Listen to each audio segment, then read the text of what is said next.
Okay, alhamdulillah wassalatu wassalam ala rasulillah wa ala alihi wa sahbihi wa man wala.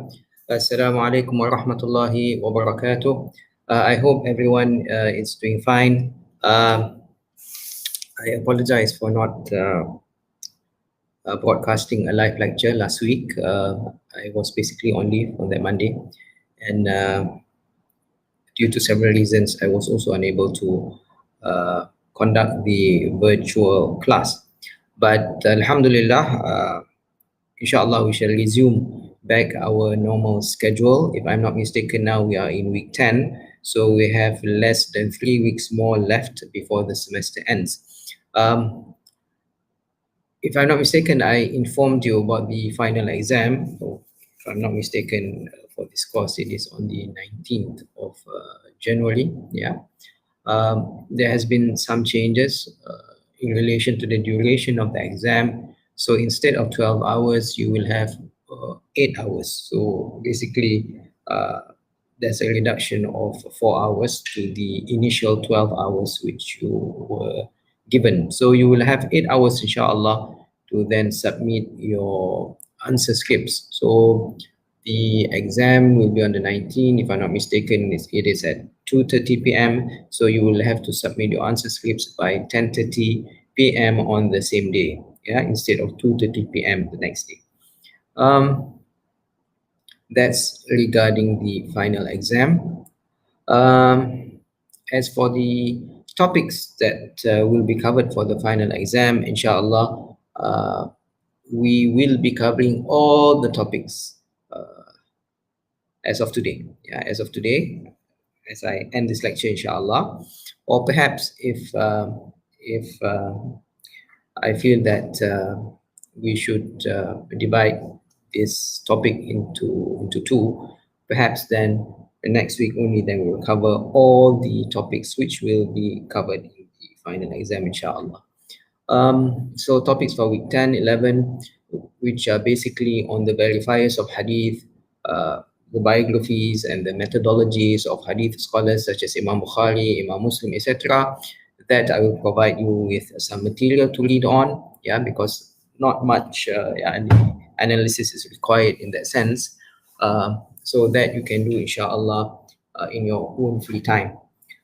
Okay, let's dive into the topic today, inshallah. Today we will look at the certain terms, verification terms when it comes to hadith of the Prophet sallallahu alaihi wasallam, and it might be a bit technical. The lecture today might be a bit technical, but I hope you can follow me, inshallah. So it'll be a bit dry in that sense, yeah, because it is quite technical in nature. Yeah. But it is important to appreciate these technicalities, so then we can also appreciate the efforts of hadith scholars in preserving hadith of the Prophet sallallahu alaihi wasallam. Okay, let's proceed.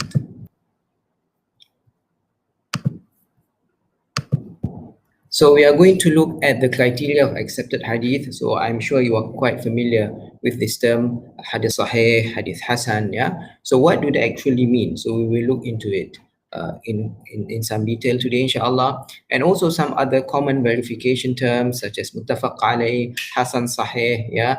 Shadh we look when we look at hadith da'if. So what does all these terms mean? So that is what we are going to cover in our lecture today, inshallah, and we will go through them again when we meet on Wednesday, bi'idhnillahi ta'ala.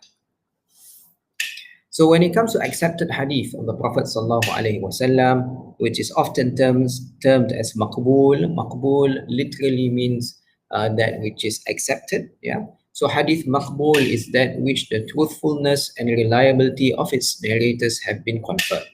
So a hadith which is accepted is basically a hadith in which the transmitter's truthfulness and reliability have been confirmed. Yeah. So when it comes to hadith maqbool, is divided into two major types of hadith which are accepted. Firstly, there are hadith mutawatir, in which we have gone through. Remember, we looked at hadith mutawatir and khabar al-ahad. So when it comes to mutawatir, it is basically confirmed. We do not need to investigate its its authenticity or its soundness. It is automatically authentic, yeah, whereby it is shared by an indefinite number of people in such a way that precludes the possibility of the agreement to perpetuate a lie upon the Prophet sallallahu alaihi wasallam. However, when it comes to hadith ahad, remember we look at the issue of ijtihad, in which scholars have to exert their efforts in determining the soundness or authenticity of the hadith. So when it comes to such hadith which requires scrutiny, authentication, or verification to determine its soundness, then if it is categorized as sahih, yeah, or hasan, then it falls under the category of accepted hadith. So when it comes to hadith mutawatir, it is automatically accepted. But when it comes to hadith ahad, one needs to analyze the hadith, and if it satisfies the requirements of sahih and hasan, then it will be categorized as hadith which are accepted. Yeah. So hadith sahih, what does it actually mean? It means that which has a continuous chain. So you have to remember this. The first criteria, the chain must be continuous. The sanad must be muttasil, meaning it must be continuous, yani it is not broken. Secondly, it is transmitted by the upright. Yeah. So in this case here, the credibility of the transmitter is of utmost importance. Thirdly, the transmitter must possess retentive memory, al-dabt, yeah, al-dabt. So just now we looked at the uprightness or truthfulness or reliability of the transmitter, which has to do with his adalah, which has to do with his integrity. So the third criteria is his dabt, his retentive memory, yeah, from another who has the same qualities, meaning that all the transmitters in the chain must have the same qualities, and that the hadith must be free from isolation and free from defects. So these are the 5 criteria that we are looking at when we would like to establish the soundness of a hadith.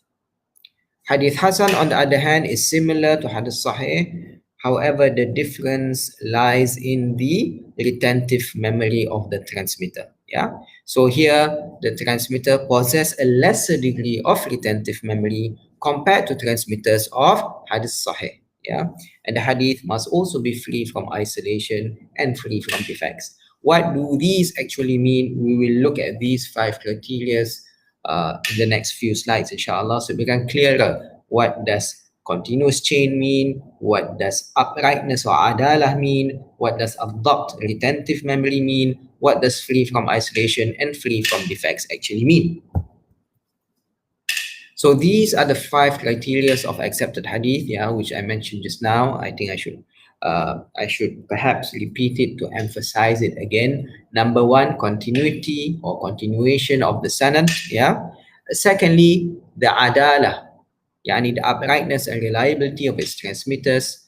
Thirdly, al-dabt, yani retentive memory of the transmitters. 4, it must be free from isolation, yeah, salamah min al-shudud. And 5, it must be free from obvious and hidden defects. Al-illah, yeah, it must be free from any illah, any defects, whether it is apparent or hidden. As for the continuation of the chain of transmission, yeah, we must establish that each transmitter received the hadith explicitly or directly, yeah, mubasharatan, or implicitly or hukmi, yeah. Meaning here that we have to establish that in fact, yes, the transmitter did receive the hadith, yeah, from the person who he claims he transmitted from, be it directly or implicitly. So when it comes to direct transmission, yeah, normally the transmitter would use terms such as sami'atu, I heard, yeah, indicating that he heard from someone saying something, or it was related to me, akhbarani, I was informed, or haddathani, or ra'aytu, I saw, or I witnessed, yeah.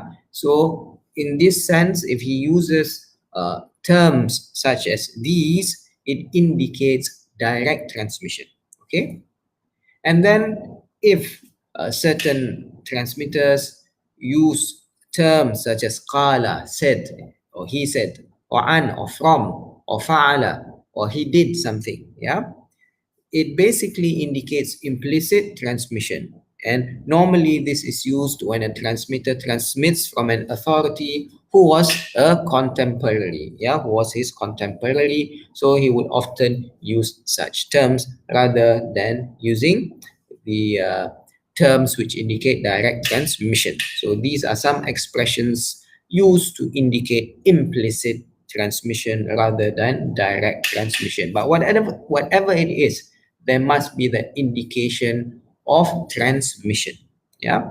So how do we identify that the sanad is continuous? Yeah. Firstly, we must be familiar with the knowledge of the date of birth and date of death of the transmitters, whereby then we can verify that it was possible for the transmitter to transmit from the other. Yeah. So for example, if A claims that he transmitted from B, yeah, and B apparently died in the year 2020. Yeah. Uh, and then he claims and then A, yeah, was born in the year 1998, for example. Yeah. Was it possible for him to meet B? Yes, it was possible because there was an overlap of 2 years. But then, was it possible for A, who was 2 years old when B passed away, to actually transmit hadith from B? It is very highly unlikely. Yeah, for B then to transmit the hadith, for A then to transmit the hadith from B. Yeah. So we must know the knowledge of the date of birth and date of death of the transmitters to establish that possibility of transmission. Secondly, statement of a transmitter or hadith scholar that a transmitter met, heard, or saw the other. So, if scholars have established, yes, indeed, for example, C has transmitted from B, yeah, and we've already done the date of birth and date of death check that it was possible for them to, I mean, for C to transmit from B, and it is established, or that scholars have established that indeed C did transmit from B, then we can assume the hadith to be continuous. Yeah. So that is about continuity. Secondly is adalah. Yeah, adalah. Yani the uprightness and reliability of transmitters. So what does al-adalah mean? It means that the person is consistent in his religion, istiqamah. Yeah. Secondly, he exhibit good conduct. Yeah, he has good conduct, husnul khuluq, basically, and that he is free from indulging in sins. Yeah, he does not indulge in sins. Yani, as human beings, he might have sinned, or he might have fallen into committing mistakes, because that is normal, that is part and parcel of human beings. But here again, the emphasis is about not indulging in sins, yeah, not being considered to be a fasiq.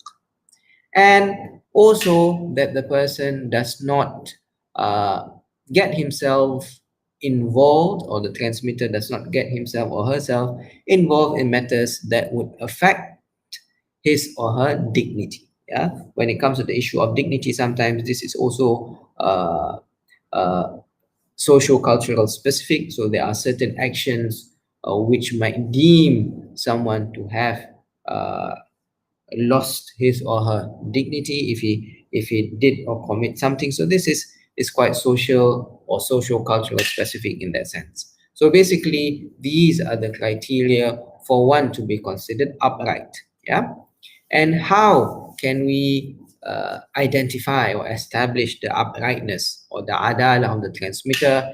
First, the statement of the scholars of the science of al-jarh wa ta'dil. Remember, we looked at this science, this important science, when it comes to hadith studies. Yeah, the science of al-jarh wa ta'dil, the accreditation and discreditation of the transmitters. So this science is very important in this sense to establish the uprightness of a transmitter. Yeah. Or if the person or the transmitter is a prominent figure, yeah, such as the four imams of the madhab, Imam Malik, for example, yeah, we find him in the chain of transmitters. We do not then need to investigate Imam Malik's uprightness, because his uprightness is well known. Okay. So that has to do with adalah. Yeah, adalah. So this is basically just a brief overview of the criteria.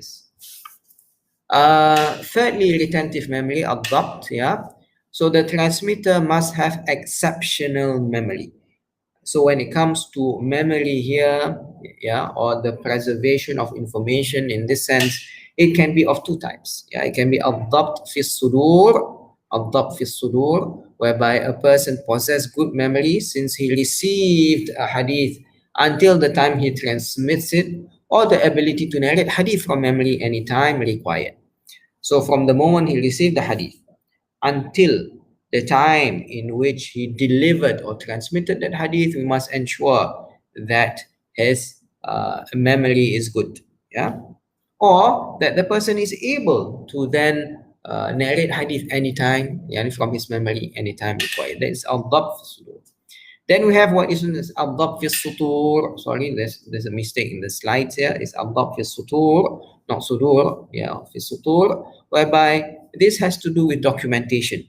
Yeah. So if a hadith scholar or transmitter depends on documentation, yeah, of hadith, then we must establish that the document, yeah, is preserved from the time it was written. Yani there was no changes or addition made to that manuscript or to that record or to that document which contains hadith of the Prophet sallallahu alaihi wasallam. And how do we establish the retentive memory and the dabt of the transmitter?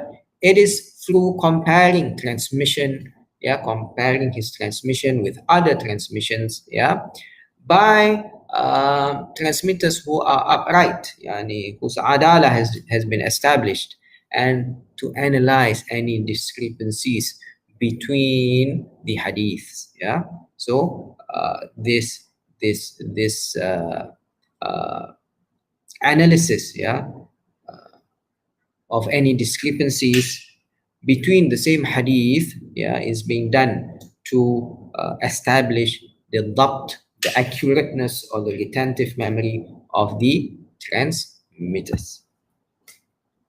And the hadith must be free from isolation. What does isolation actually mean? What does shudud actually mean? It means that the hadith must be free from any contradiction, yeah, with transmissions of other authorities who are more in number, or an authority who has higher reputation. Yeah, so the hadith in question here must not contradict transmissions of other authorities who were more in number, or an authority who has higher reputation.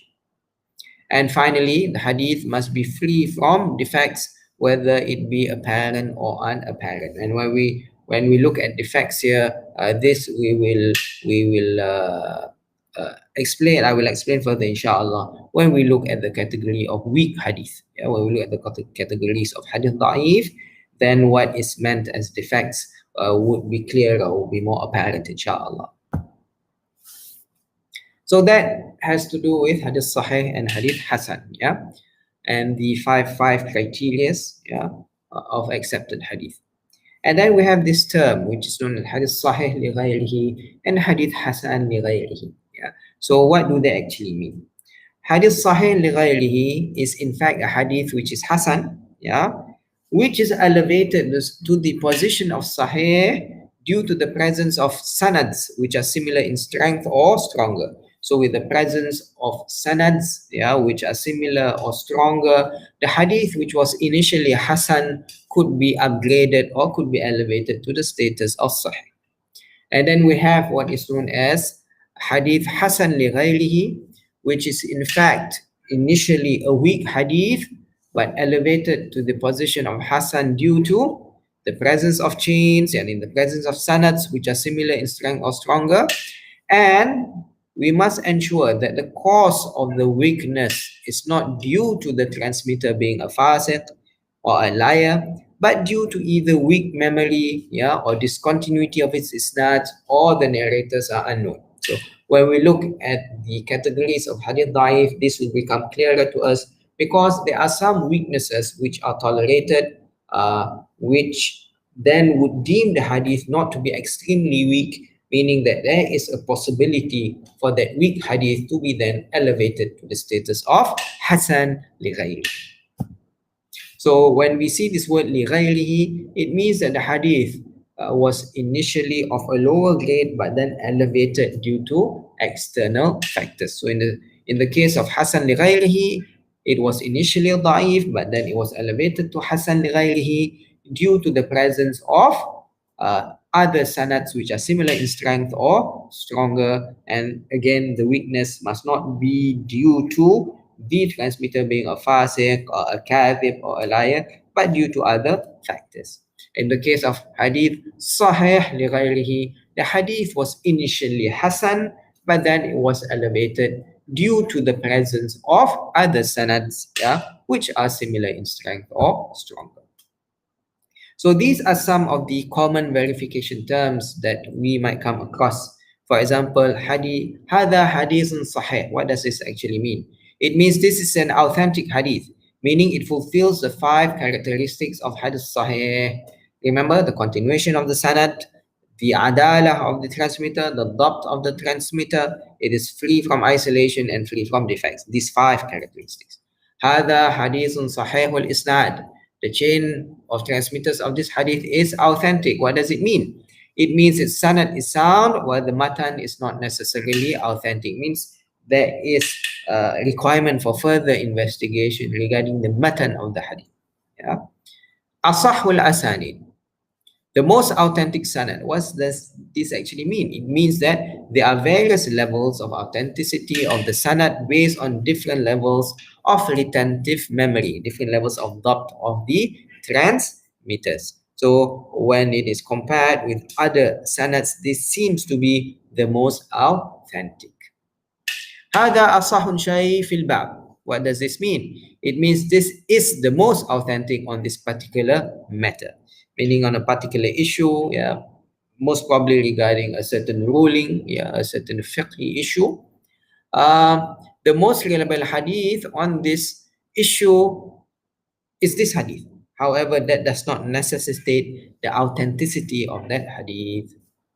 And then we have this term, muttafaq alayh, meaning that it is agreed upon.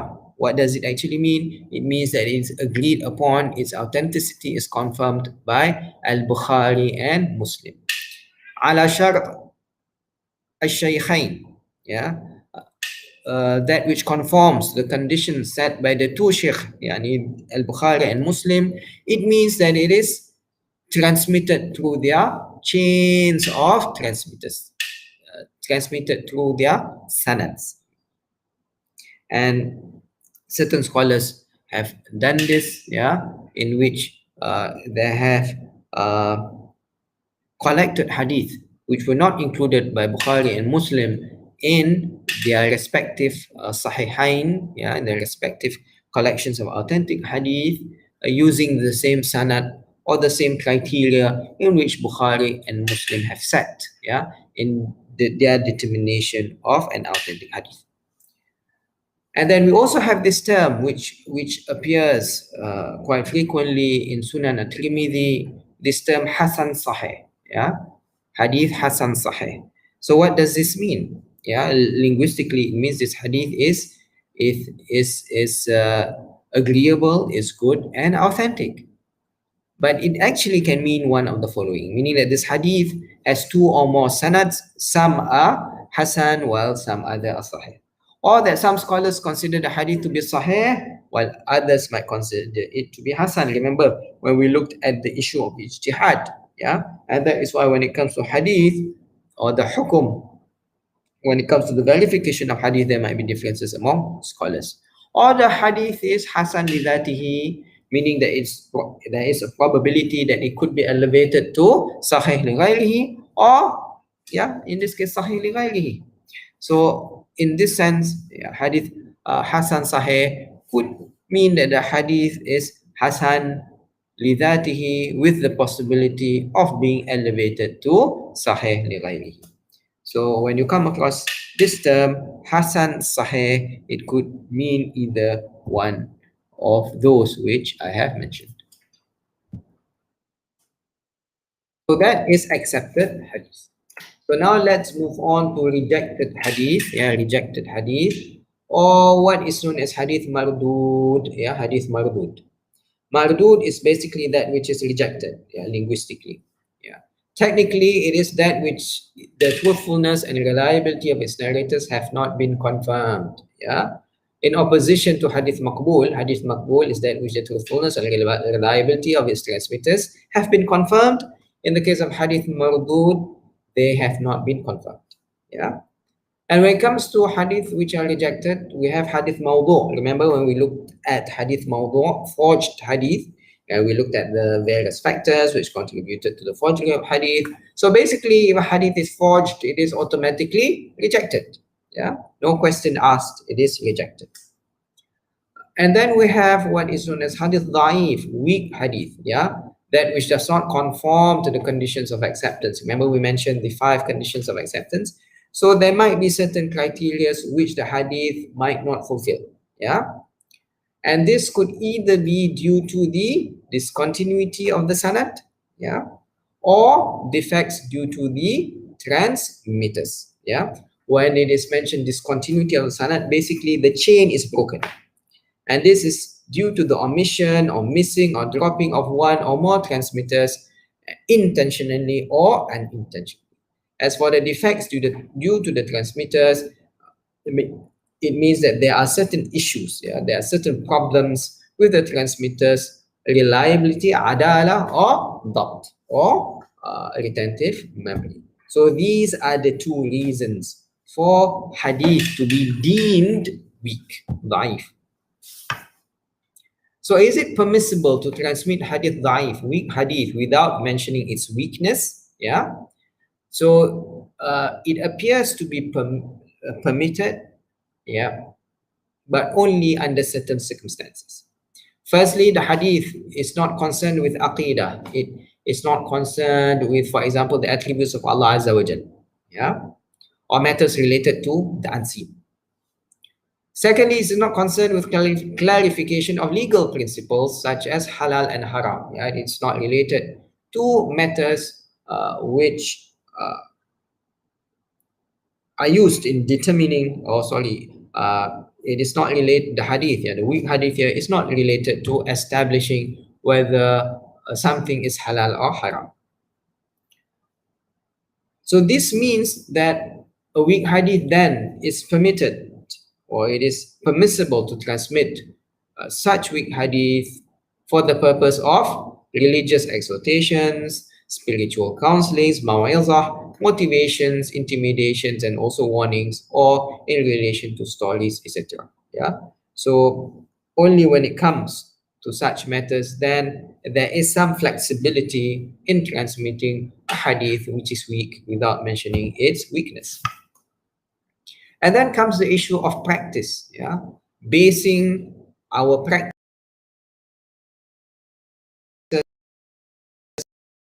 on hadith such as Bukhari and Muslim. It is impermissible in deriving rulings and fada'il al-a'mal. Fada'il al-a'mal here are the virtues of actions. So according to Bukhari, Muslim, and Ibn Hazm, it is not permissible even in matters related to the virtues of actions.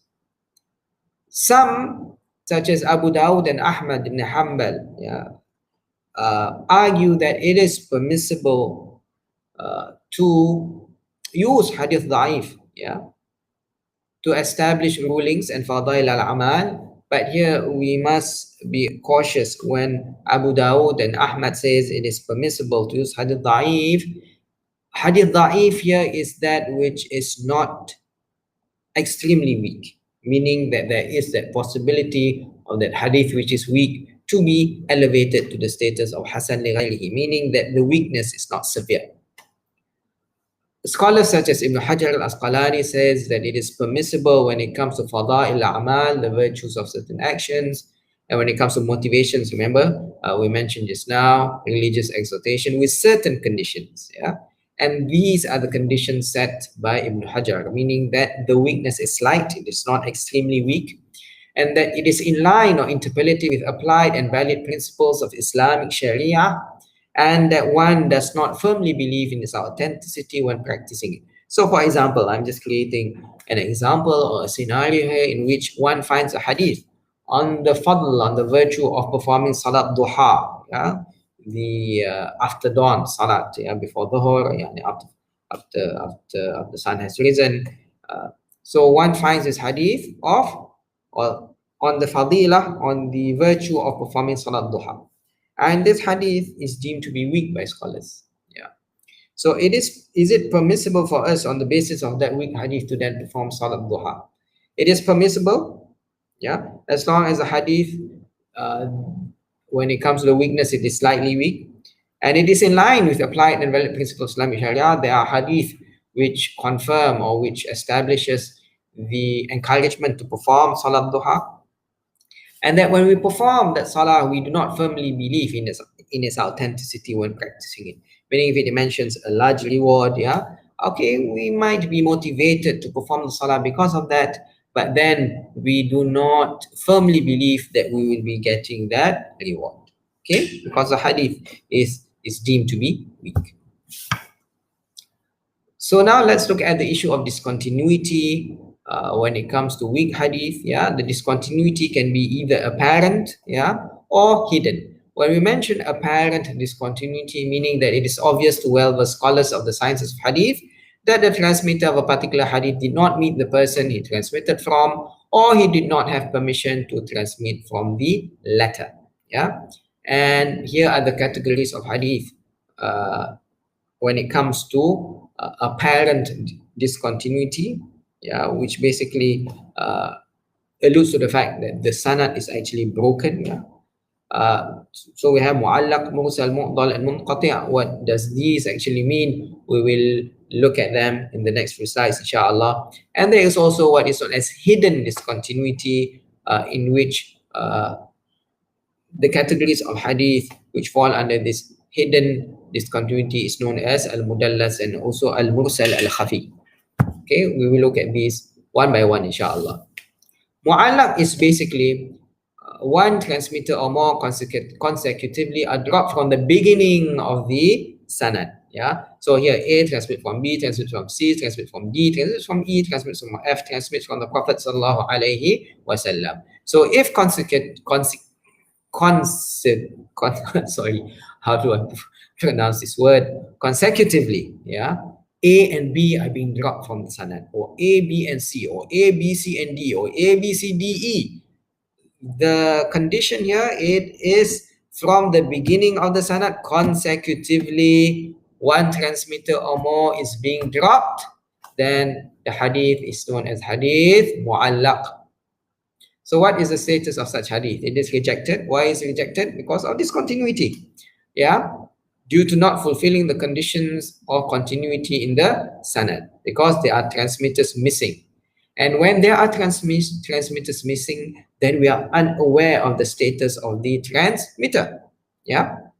However, it could be elevated to the status of acceptance, or to hasan li ghayrihi, if it is strengthened by other sanads, which mention the meaning, the missing transmitters, and it is established that the transmitters dropped conform to the conditions of being an acceptable transmitter.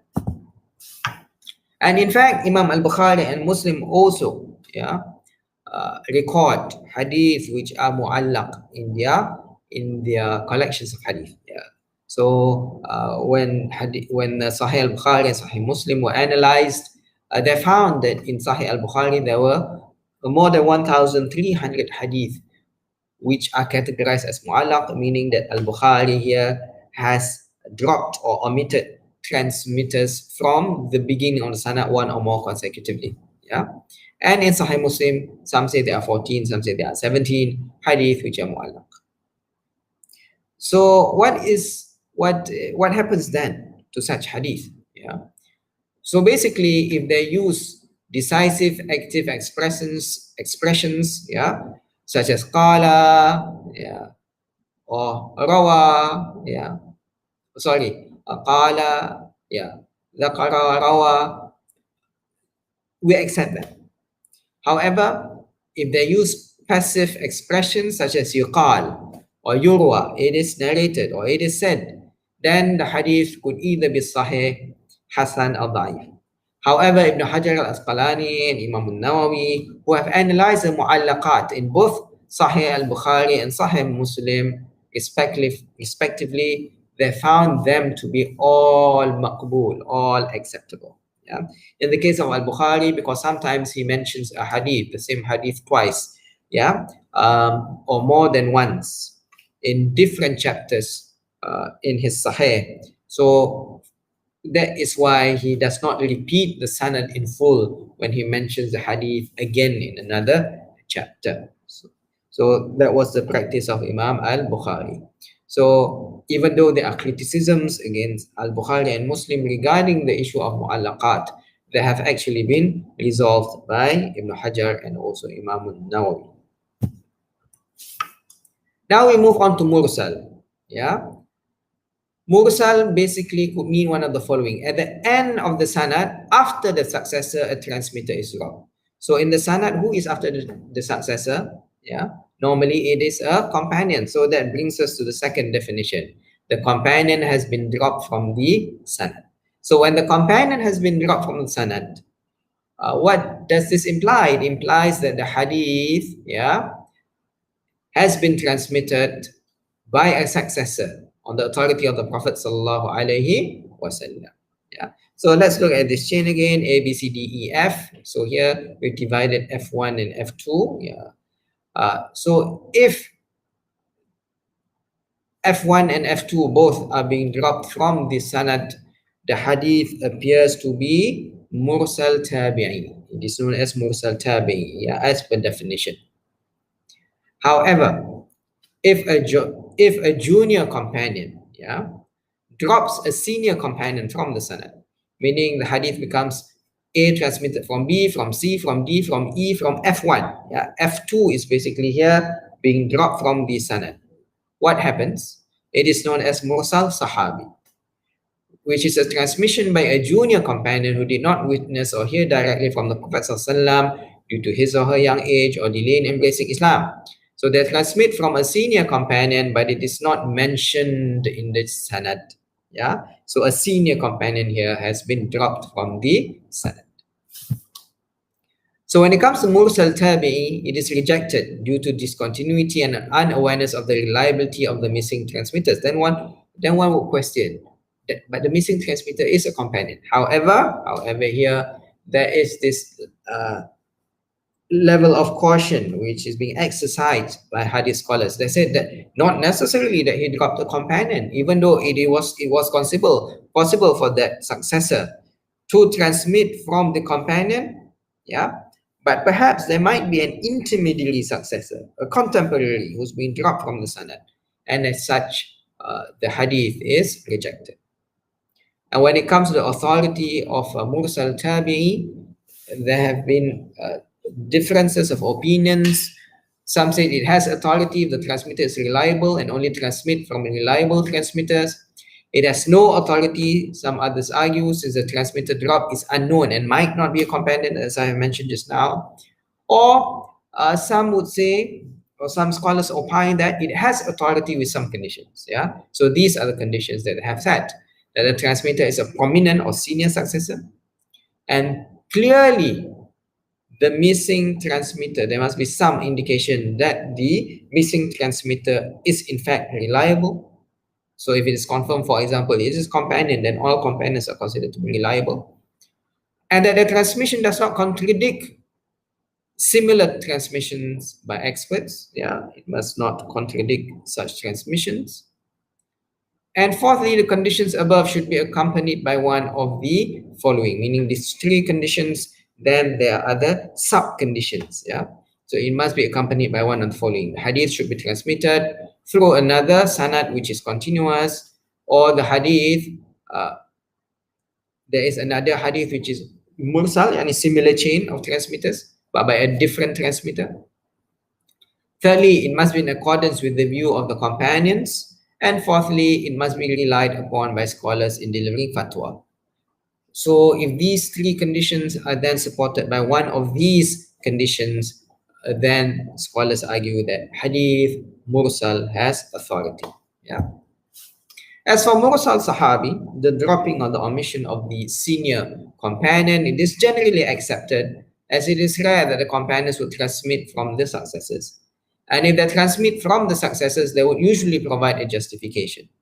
So if they say that the Messenger of Allah sallallahu alaihi wasallam said, omitting the name of the companion is not considered a serious defect, as all companions are reliable. So the dropping or the omission of a senior companion by a junior companion is not considered to be something severe, because the senior companions which have been dropped from the from the chain of transmitters, from the sanad, they are all reliable.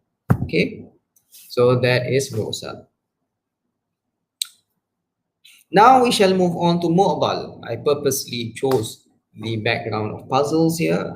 This will become evident. Why did I choose so? Because basically mu'dal literally means that which is puzzling. Okay, so technically it means two or more consecutive transmitters are dropped from the chain of transmitters, be it in the beginning, middle, or end of the chain. Remember when we looked at hadith mu'allaq, yeah, the omission must be from the beginning of the hadith. So mu'dal, there is no condition that the omission must start at the beginning of the hadith. Yeah, it could be in the beginning, middle, or even the end of the chain. Yeah, two or more consecutive transmitters are dropped from the chain of transmitters, be it in the beginning, middle, or the end of the chain. So if you look here, A, B, C, D, E, F from the Prophet ﷺ, so if B and C are being dropped, yeah, then the hadith is known as mu'dal. If B, C, and D, mu'dal also. If B, C, D, and E, mu'dal also. So here the condition is that two or more are being dropped consecutively. Okay, consecutively, either at the beginning, the end, or the middle of the sanad. So what's the status of hadith mu'dal? Since two or more transmitters consecutively are dropped from the chain, it makes it difficult to be reconnected. Therefore, it is rejected on the basis of discontinuity of the sanad. However, if it is transmitted from another similar chain, another similar sanad, or stronger, its status can be elevated to acceptable. So this is hadith mu'dal. Then we have what is known as hadith munqati', that which is dropped from the chain of transmitters, one or more transmitters before the companion, yeah, inconsecutively. Why before the companion? Because if the companion has been dropped automatically, then it will be hadith mursal. Yeah. So here the keyword is inconsecutive. Yeah, and it can happen anywhere. Yeah, before the companion. So for example here, if C and D, yeah, are being dropped, sorry, C and E because if C and D, then it will be mu'dal.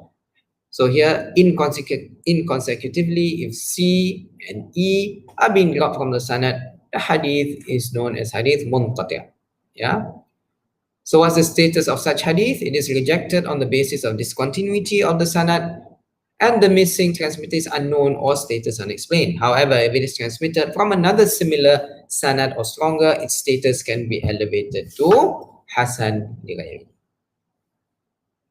Now let's look at al-mudallas, which falls under the category of hidden discontinuity. Yeah. So tadlis literally means hiding the defect of a product. Yeah. And when you hide the defect of a product, you're basically deceiving or falsifying, yeah, the nature of that product. Mudallas is basically a hadith in which there is a hidden defect in the sanad. Yeah. However, some effort has been done to beautify the sanad. Yeah, to an extent that that defect is hard to identify. And tadlis are of various types. There is what is known as tadlis al-isnad and tadlis al-shuyukh. Tadlis al-isnad is in the case whereby the transmitter reports from and he reports from his sheikh whom he met, yeah, but what he did not hear from. Okay, so indeed he met. So if A claims that he transmitted from B, yes, he did actually meet B, and he did actually perhaps even listened some hadith from B, but when it comes to that particular hadith, he actually did not receive it from B, or from a contemporary whom he did not meet, in such a way as to create the impression that one heard from that person. Or he claims that it transmitted from C, which was his or who was his contemporary, but in fact he did not heard that hadith from his contemporary. And tadlis al-isnad is divided into two types, tadlis al-taswiyah and tadlis al-atfi. Yeah. What is tadlis al-taswiyah? It is basically the case in which a transmitter reports from a sheikh and omits a weak transmitter from between two sheikhs who are trustworthy. Yeah. So here basically there is a transmitter who is not trustworthy, but that transmitter is being dropped. Yeah. So he transmits from a sheikh, yeah, and omits a weak transmitter between two sheikhs who are considered to be trustworthy. So for example here, if A transmits from B, transmits from C, transmits from D, yeah. So here C and A, B. So here B and D, yeah, B and D are trustworthy. However, there is a problem with C, and C is being dropped from the sanad. So it appears that A transmits from B, transmits from D. Everything looks beautiful. Yeah, because C here, there are some problems with him. He's been dropped from the sanad. So that is tadlis at-taswiyah. Omission of the intermediate weak transmitter, leaving the chain apparently consisting of reliable transmitters. And then when we have also what is known as tadlis al-atfi, in which the transmitter reports from two sheikhs that he has heard that hadith, but in fact only heard from only one of them, yeah, not both of them. And then we have what is known also as tadlis al-shuyukh, whereby one reports from a sheikh whom he heard from, but use a less well-known name or nickname in order not to disclose the identity of the sheikh. Yeah, he does not use the common name of the sheikh whom he transmitted from, but he used another name, as if to conceal the true identity of the sheikh whom he transmitted from. So what are some of the causes of tadlis, you might wonder? Yeah, it could either be due to weakness of the sheikh, yeah, or the long life of the sheikh, that it was possible for him to report from the sheikh directly, so he omitted the intermediary, or that the sheikh is younger in age, yeah, because he might feel that it is unfitting for him to transmit from a person who is younger than him, or one of the causes could be transmitting many hadith from the same sheikh, but not necessarily to repeat the sheikh's name many times in the same way, because some then they might create this impression that he only listens to hadith from this particular guy, he does not go and seek out hadith from other persons. So what does he do? He then mentions the name of the sheikh in a different way, to create the perception that perhaps he has listened or heard hadith or received hadith from not only that sheikh but from other people as well. And finally, to give the impression that the sanad is ali, that the sanad is higher, yeah, by omitting intermediaries, yeah, between yani, when you omit some person from chains on the transmission, the sanad becomes shorter and it is considered to be higher.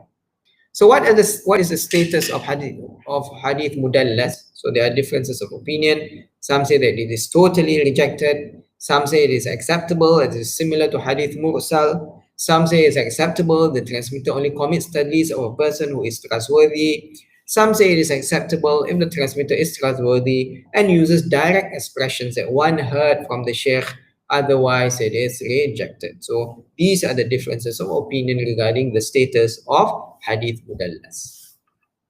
And there are also various levels when it comes to those who commit tadlis.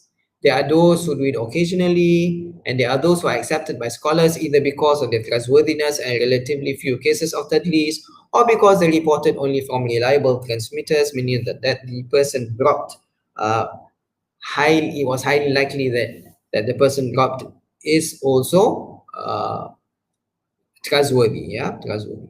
Or those who always did it, and scholars differed in totally accepting, rejecting, or accepting with certain conditions, yeah, their hadith.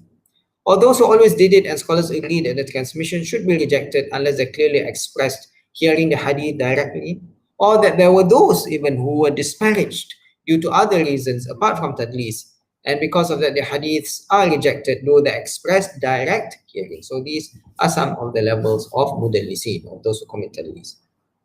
And now we move on to mursal al-khafi, which is another form of hidden defect, yeah, when it comes, or hidden discontinuity, yeah, al-mursal al-khafi.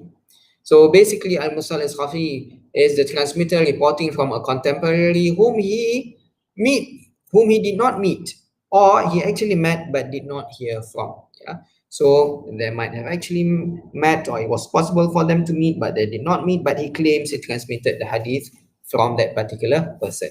But then after further study, then one discovers that he actually did not listen or did not hear that hadith from the person or from the contemporary whom he claims he did. So how do we identify such hadith? Precise expression of certain scholars confirming that the transmitter concerned had never met or heard from the person who he claims he transmitted from, or confession of the transmitter that he had never met or heard from the person who he claims he transmitted from, or that the hadith concerned is transmitted through another sanad with the addition of one or more transmitters between the transmitter concerned and the person he transmitted from. Yeah. So when sanad analysis is done, it is found that there are missing transmitters from the sanad, even though it appears to be it was possible for I mean the discontinuity is not apparent in the sense because it was possible for the person to transmit from the person who he claimed he transmitted. When it comes to the defects due to the transmitters themselves, yeah, it could either be related to the reliability or the doubt or the retentive memory of the transmitters. Yeah, so it could either be due to the adala or to the doubt or to the retentive memory or the accurateness of the transmitter. Yeah, so if the transmitter is suspected of lying, or if he is a fasiq, yeah, one who indulges in sin, or if he is considered being ignorant or involved in bid'ah, innovation, that has to do with the person's adalah. Yeah. And we also have issues when it comes to abduct, when it comes to the retentive memory of the transmitters. Yeah, when it comes to retentive memory of the transmitters. Either the transmitter commits mistakes or negligent or is considered being delusional, or he has defective memory, or he contradicts, or I mean there's contradiction between what he transmits with other authorities who might be more reputable or more in number. So when it comes to such categories of hadith, yeah, in relation to the defects due to the transmitters, we have here hadith matruk, for example. Matruk is hadith, linguistically or literally it means that which we leave behind, matruk. Yeah. Technically is that which in the sanad there is a transmitter accused, yeah, or suspected of lying, commits many mistakes, negligent, or involved in sins continuously. Yeah. And the reason of the accusation of lying is the fact that in conversations the transmitter is known to lie, though it has not been firmly established that he lied when transmitting hadith of the Prophet ﷺ. So here, as a precautionary measure, one who lies, yeah, even though it's not established that he would lie in the name of the Prophet ﷺ, yeah, but because he lied in normal conversations, then that's why he is labeled as suspected of lying or accused of lying. So what is the status of hadith matruk? It is the worst type of hadith da'if after hadith mawdu', according to Ibn Hajar al-Asqalani, and as such it cannot be elevated to the status of al-Hasan al-Ghaib. And then we have what is known as majhul. Majhul is basically means unknown. Yeah, literally it means unknown. So technically it is that which is transmitter's identity or character is unknown, meaning that, you know, A claims that he transmitted from B. Who is this B? It is unknown who he is. And when it is unknown who he is, then it will be difficult to then establish the uprightness, yeah, or the retentive memory of B because he is unknown. So there is what is known as majhul al-ain, a transmitter which is mentioned or who is mentioned in the sanad and no one transmits from except one. Only one person transmits from B, for example. Or majhul al-hal, a transmitter whose transmission is transmitted by two or more. Yeah. So a few transmit from B, but then the reliability of B is unknown. Okay, so what is the status of such hadith? It is not accepted, except if transmitted through another sanad, then it is elevated to hasan li ghairihi. Okay, and then we have that which is known as al-mubham. Yeah, mubham basically means that which is doubted. Yeah, so here technically it means a transmitter whose name is not mentioned in the sanad or the matan. Yeah, so the name is not mentioned. For example, haddathani rajul, a person transmitted to me, or I was informed by a person. So who is this person in the sanad? Yeah. However, in the matan, for example, a man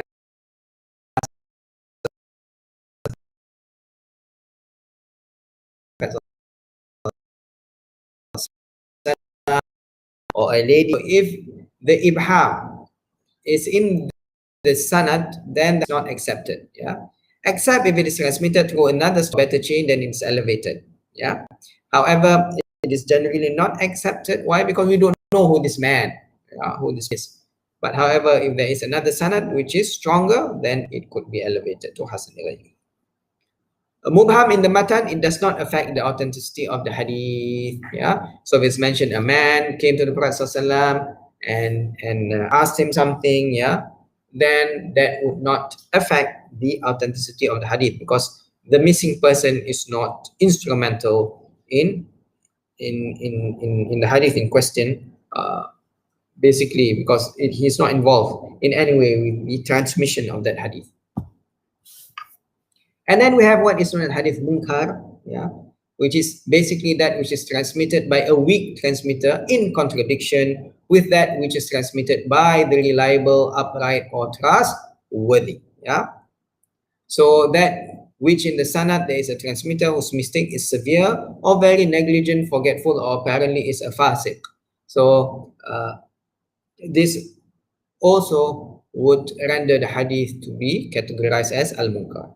So what is the status of hadith munkar? It is extremely weak. It comes after hadith matruk. So we have hadith mawdu', hadith matruk, then hadith munkar. Yeah, and the weakness is due to the transmitter himself being weak. Yeah, either because he commits severe mistakes, or he is negligent, forgetful, or apparently is a fasik.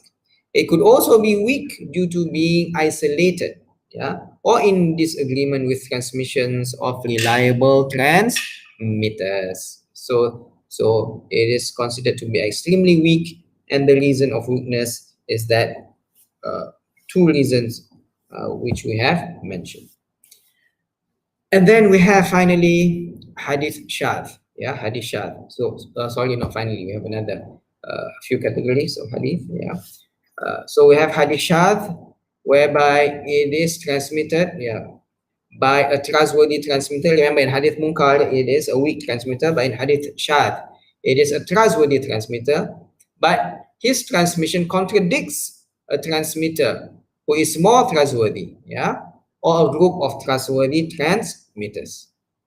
It could appear in the sanad or the matan. So this is an example in the sanad. Hamad bin Zaid from Amr bin Dinar, yeah, from Azwajah. So I forgot an arrow here. Amr bin Dinar also transmitted from Azwajah, from a man. So here there is this issue of ibham, yeah, or the hadith being mubham as well, because we don't know who this man is, yeah. When in fact at-Tirmidhi and Ibn Majah, yeah, said that they transmitted from Sufyan ibn Uyayna, from Amr ibn Dinar, from Aswajah, from Abdullah ibn Abbas, yeah, not a man. Explicitly they mentioned the name of the sahabi who transmitted the hadith, who was Ibn Abbas radiyallahu anhu. Okay. And then it could also appear in the matan of the hadith.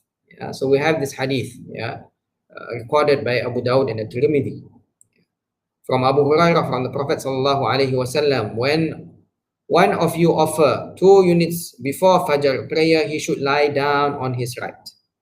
When in fact Al-Bayhaqi discovered that, yeah, Abdul Wahid's transmission differs from the majority of transmissions which relate the Prophet sallallahu alaihi wasallam action, not his saying, meaning the Prophet sallallahu alaihi wasallam did so, meaning that he lied down on his right after performing 2 units of subrogatory prayer before Fajr.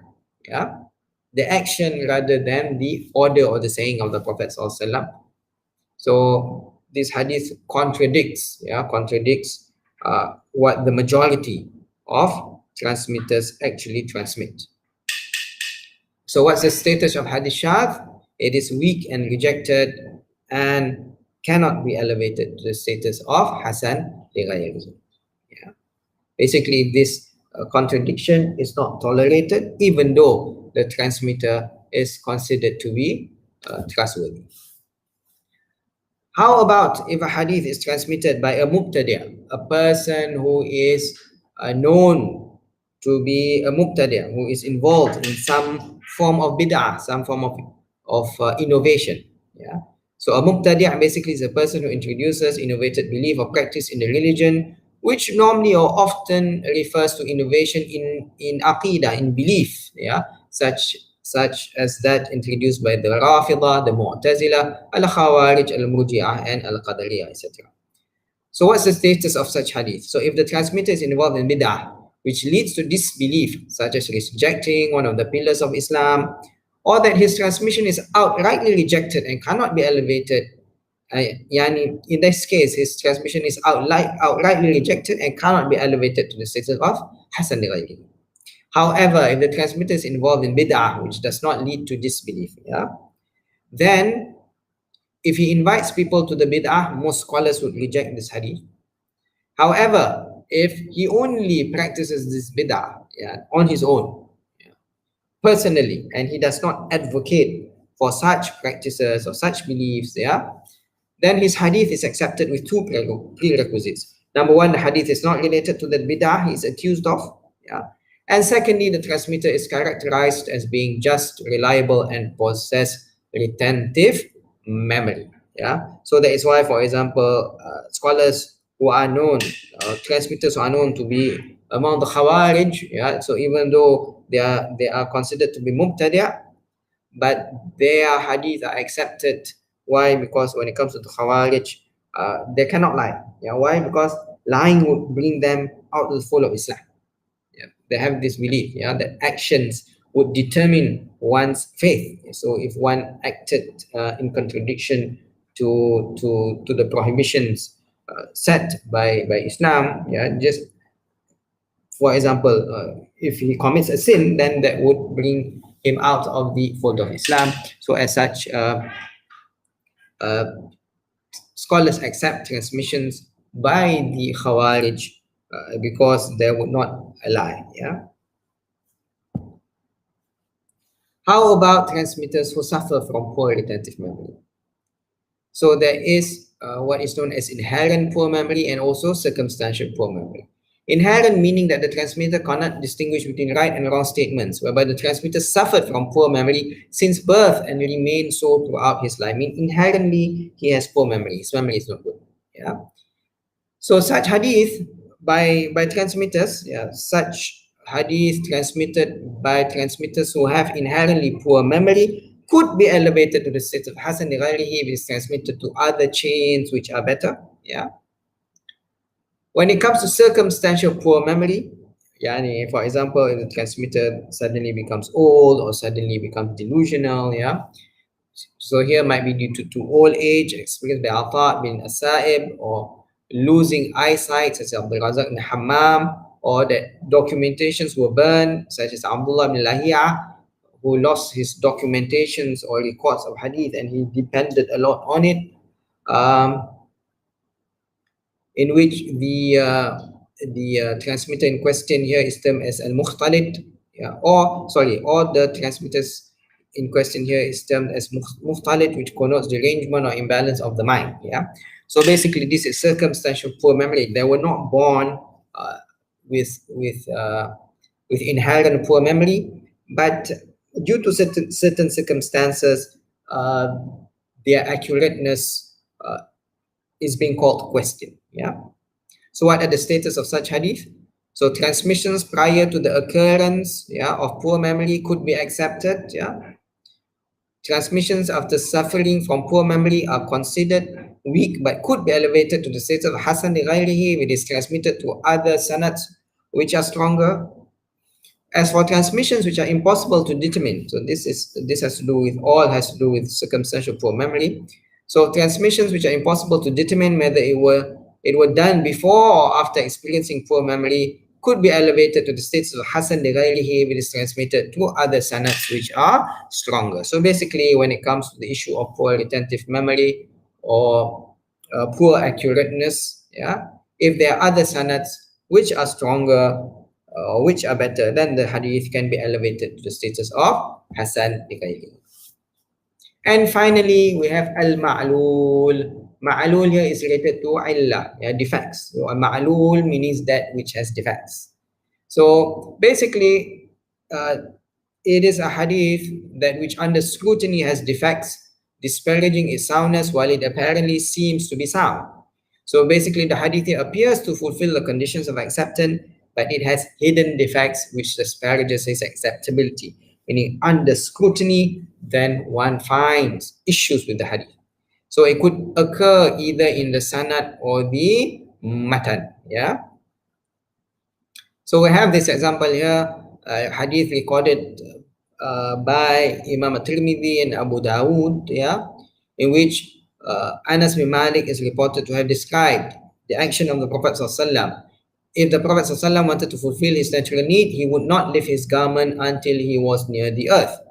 So the sanad appears to be authentic as all the transmitters are reliable, except the fact that Al-A'mash actually did not hear from Anas ibn Malik.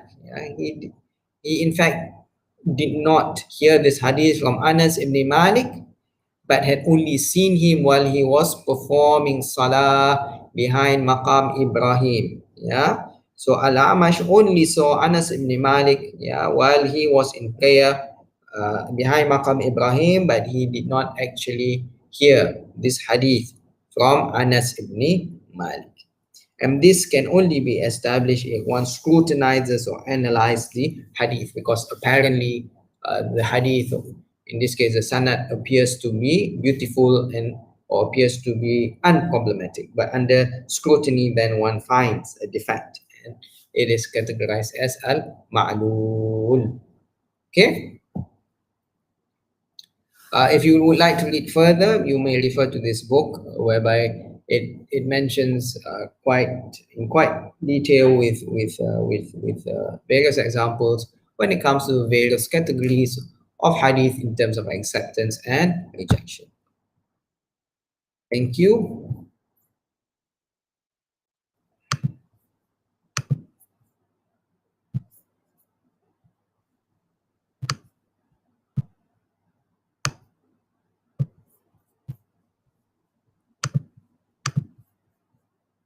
Okay, perhaps I will stop here. I've taken more than an hour. Yeah, more than an hour.